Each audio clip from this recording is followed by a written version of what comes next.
আচ্ছা, আপনার বাড়ির আশেপাশের গাছগুলোতে এই মুহূর্তে শুঁয়োপোকার ঝাঁকের উৎপাত হয়েছে? বারবার শুঁয়োপোকা সেই ঝাঁক থেকে আপনার বাড়িতে চলে আসছে, ভাবছেন বিপদ হয়ে যাবে?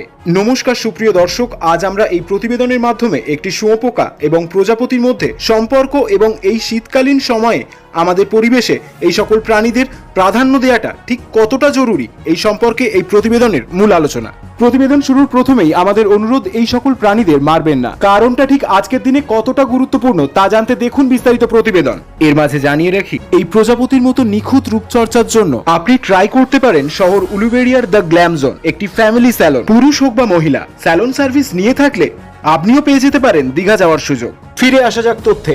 কারোর মতে প্রায় 19 কোটি বছর আগে অর্থাৎ জুরাসিক যুগে বিবর্তিত হয়েছিল, আবার কারোর মতে প্রায় 12.5 কোটি বছর আগে অর্থাৎ ক্রিটিসিয়াস যুগে অস্তিত্ব মেলে প্রজাপতির। রং বেরঙের ডানা মেলা প্রজাপতিদের দেখতে যেমন ভালো লাগে, তাদের ঠিক প্রথম অবস্থায় আমাদের ততটাই বিরক্তকর মনে হয়। হ্যাঁ, একদম ঠিক ধরেছেন, শুঁয়োপোকার কথা বলছি।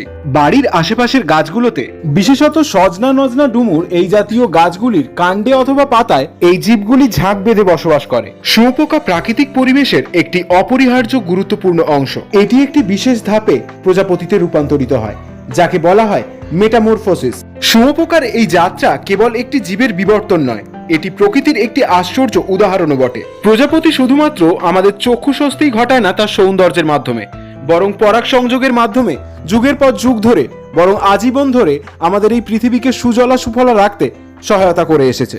এবার আপনারাই বলুন, আমরা যদি এই প্রজাপতিদের প্রথম অবস্থাতেই অর্থাৎ এই শুঁয়োপোকার অবস্থাতেই আমরা যদি এদের গায়ে হাত তুলি বা এদেরকে আমরা জ্বালিয়ে পুড়িয়ে শেষ করে দেওয়ার কথা ভাবি, এই পৃথিবী থেকে একেবারে বিদায় করে দেওয়ার কথা ভাবি, সেক্ষেত্রে আগামী দিনে পরাগ সংযোগ ঘটবে তো? আজকের বিপদের ভয় আগামীর বিপদের ভয় হয়ে আসবে না তো? আমাদের করা ছোট্ট ভুলের জন্য প্রজাপতি আগামী দিনে শুধুমাত্র বিবাহ পুঞ্জিকাতেই থেকে যাবে না তো? ভাবুন, দয়া করে একবার ভাবুন। তাই সুপ্রিয় দর্শক, আপনারা যখনই গাছের পাতায় বা আশেপাশে একটি হলেও শুঁয়োপোকা দেখবেন, দয়া করে সেটিকে হত্যা করবেন না। এটি সময়ের সাথে সাথে প্রজাপতিতে রূপান্তরিত হবে এবং পরিবেশকে সমৃদ্ধ করবে। তাই আসুন আমরা সবাই মিলে শপথ করি, শুঁয়োপোকা বাঁচাই, প্রকৃতি সাজাই, কারণ আজকের শুঁয়োপোকা কালকের প্রজাপতি।